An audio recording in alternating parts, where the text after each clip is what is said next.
So we're talking about a third of every woman you see experience this. And I guess we just keep on going and going and think it's acceptable. But then relationships are being affected.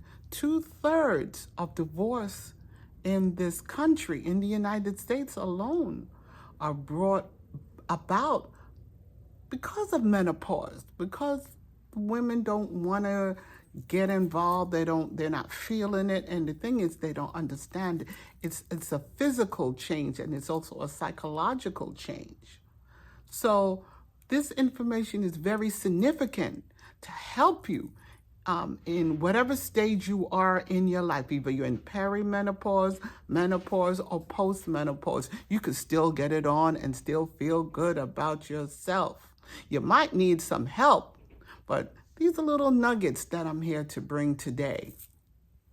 So for you to understand what happened with low libido is because of one culprit, and that is estrogen. Estrogen in the brain. Now, estrogen and the uterus speak to each other. So what it does is once you get stimulated, it sends an impulse to the brain saying, I'm on, let's get it on. But if your estrogen level is decreased, it's not going to happen. And there's actually 2 other enzymes that is needed in order to turn that signal on. And the other one is progesterone and then DHEA. That's the switch. So if that is down, everything else is down. So you need to understand that it's not just you don't want to do it, is what's going on with you. Stress is another biggie that decrease your libido levels. Now that is also in the brain. When your stress levels are high, your cortisol level goes up. And if your cortisol level go up, it's done. We're not doing anything because you're now you're going into an 8 stage where this is fight or flight. So your body is in that mode of survival and distress. So when it's in distress, hey, we're going to do whatever we can. It's not getting on time. It's not, making love time. It's time to survive, or it's survival of the fittest. So the body is going to shut down all the other senses in order to protect the body. So that's why high stress is really a killer. And another aspect is sleep. If you don't sleep, you're done. Not tonight, baby, I have a headache. It's beyond a headache. And that's affected from the brain stem. That's where the sleep center is, and that's where the emotional center is. So if you are tired, exhausted, you're absolutely right. There is nothing going on. It can't, because your body needs to rest and to rejuvenate. So estrogen levels need to be high. So it plays a significant role in relationship. See, we didn't know all of this until I start doing my research. And then there's other physical things that are happening that can affect your libido, and that would, other than menopause, is your physical changes in the body, such as relationship. How do you see yourself? That's relationship issues, medication, thyroid dysfunction, and of course, poor body image. Then you have the other chronic side of health, which is like kidney disease, hypertension, beyond hypertension, heart disease, Smoking, substance abuse. Those are like the chronic stages that affect your libido. But there are things on the market. Oh, also, if you're taking the pill. So if you're taking birth control pill, that decreases your libido. So not only the birth control pill, we're talking about high blood pressure pills, diabetes pills. And if you're on any antidepressant medication, that also brings it down. So there's so many things against you. So what you have to do is you have to learn to keep the body high. When I say high, running high, optimum health.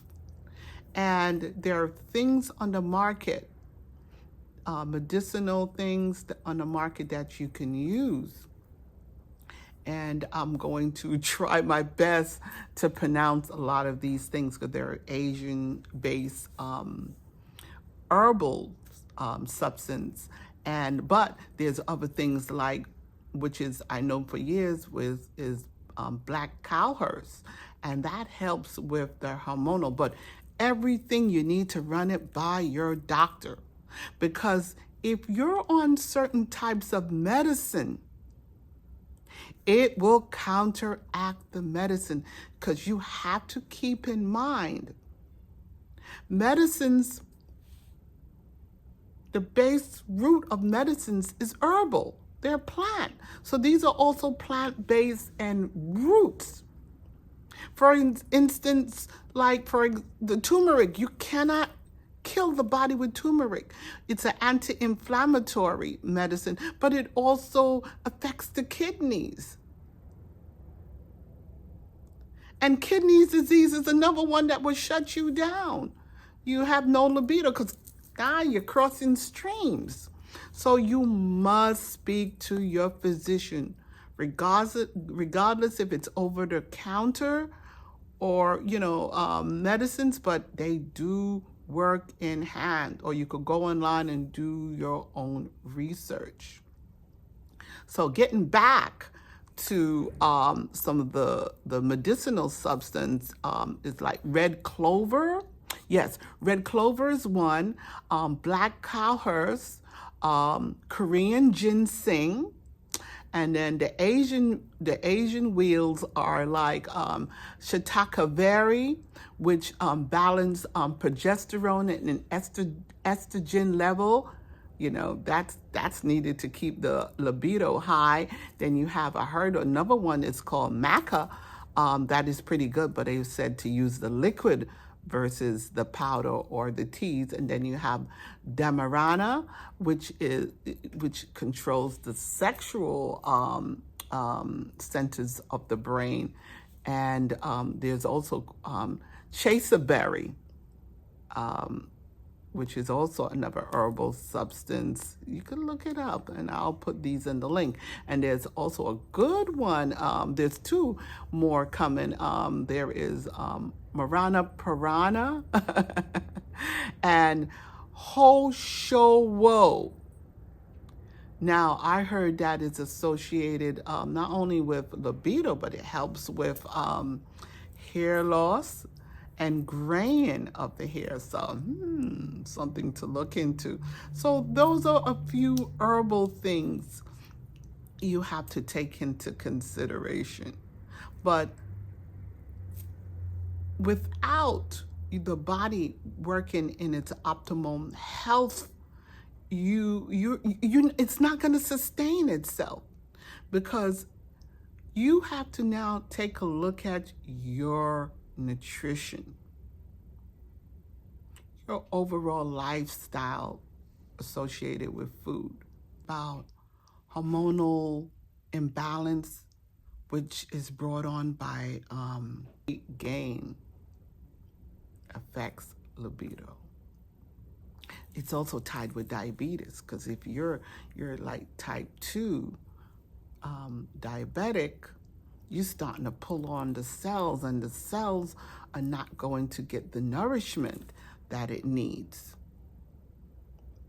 So if it's not gonna, you're starting to starve the cell from the natural sugars. And again, that's what takes it. The estradiol is what goes to the brain. So the nutrients are now power packing the cell, and it goes to the brain and lights up the brain in all aspects of what you need, what you calling on the body to do. So nutrition is very, very, very important. What you drink, alcohol, certain volume of alcohol affects the libido. It affects your sleep center. So there's a double whammy right there. So, when you go out hobnobbing and having a good time, you have to think about what you're going to pay for down the road in the next few days, what's going to suffer. So anything in extreme is error. So your foods have to be taken into consideration, what you drink, and you have to keep the body hydrated to help move the toxins in and out. Because again, if you're gonna ingest these medicinal things, some of them have a certain toxicity. So you have to once again speak to your doctor, because you don't want things clashing in the body. The body be welcome to it, but there's only so much the liver and the kidneys can do. And another aspect of low libido, which I didn't mention, is the fact that if you have problems with pelvic dryness, pelvic pain, it also affects your libido. But there is certain things that you can do besides the Kegel exercise. You have to do certain floor exercise, and you could speak to a sex therapist, or you could go online. There is videos there that will help you to do these floor exercises, because again, you want to keep that part of the body in good working conditions. Because if you are experiencing vaginal dryness, then it also could affect the urethra, because now you may be slated for an infection. And of course, if it's dry, you're not going to enjoy it. And the person is going to try to penetrate it, and it's going to be very uncomfortable and cause discomfort. If you're experiencing dryness, uterine dryness, there is things on the market. There is Astroglide, and of course there is KY gel that helps with the ease in penetration during sexual intercourse. So those are the things you need to really kind of plan ahead. So it's very important for you to sit down and kind of take a look at your body to see how can you heal thyself. Because even though you might be in menopause, or you're going, regardless of the stage, if you're going into it, you're coming out of it, life still goes on. And of course, you're among the living. That's what life is about, to continue with enjoying yourself and feeling good about yourself. So if you like what you hear, share it with someone you know. Make a comment.